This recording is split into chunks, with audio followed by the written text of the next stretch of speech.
Big boss హౌస్‌కి సంబంధించి ninth season నడుస్తుంది. మరి ఈ సీజన్‌లోని ఎవరు ఎలిమినేట్ అయ్యారు అనే దాని గురించయితే చర్చ జరుగుతుంది. మరి దీనికి సంబంధించి ఇలాంటివన్నీ వస్తూ ఉన్న నేపథ్యంలోని ఇప్పుడు ప్రెజెంట్ సో అది పక్కన పెడితే ఇప్పుడు ప్రెజెంట్ అసలు ఎలిమినేషన్స్ ఎలా జరిగినాయి? ఏంటి ఎలిమినేషన్స్ విషయానికొస్తే ఏదైతే భరణి శంకర్ ఉన్నారో ఈయన చాలా బ్యాలెన్స్‌డ్‌గా ఆడుతూ వస్తూ ఉన్నారు.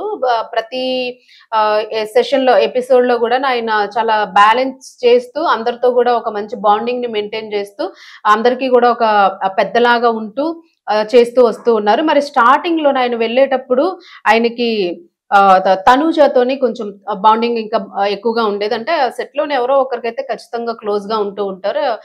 రియాలిటీ షో గాబట్టి ఖచ్చితంగా వాళ్ళ రియాలిటీని అక్కడ బయటకు తీసుకోవాల్సి వస్తుంది గాబట్టి, సో ఆయన కాస్త సెన్సిటివ్ కార్నర్ లాగా అందరితోని పెద్ద మనిషిలాగా చలామణి అవ్వడం, అందరితో బాగా ఆ సమస్యల్ని ఇదవ్వడము, చాలా బ్యాలెన్స్‌డ్‌గా నవ్వాల్సిన చోట నవ్వడము, ఎక్కడ ఎలా రియాక్ట్ అవ్వాలి అలా చేస్తూ గూడా చాలా జాగ్రత్తగా వస్తూ ఉన్న వ్యక్తి సడెన్‌గా దివ్య వచ్చేసరికి ఆయన కాస్త చేంజ్ అయ్యారు. సో, తనుజ నుంచి మళ్ళా దివ్యకి అది చేంజ్ అయిపోయింది. సో, దాని వలన గూడా కొంత లోపల బిగ్ బాస్ షోలో ఉన్న వాళ్ళందరి దగ్గర గూడా కాస్త వాళ్ళకి గూడా కొంచెం ఇబ్బందికరంగా అనిపించింది. అంటే అనూహ్యంగా మార్పులు కనిపించడంతోని భరణి మీద గూడా ఒక ఇంపాక్ట్ అన్నది పడినట్లుగా కనిపిస్తుంది. మరి చూసే ఆడియన్స్‌కి గూడా సేమ్ అదే ఒపీనియన్ వస్తుంది. మరి దీనికి సంబంధించి మరి తాజాగా భరణి షో నుంచి ఎలిమినేట్ అయినట్లుగా తెలుస్తుంది. ఎందుకు అనంటే రీజన్ సెన్సిటివ్ కార్నర్ ఎక్కువగా ఉంది.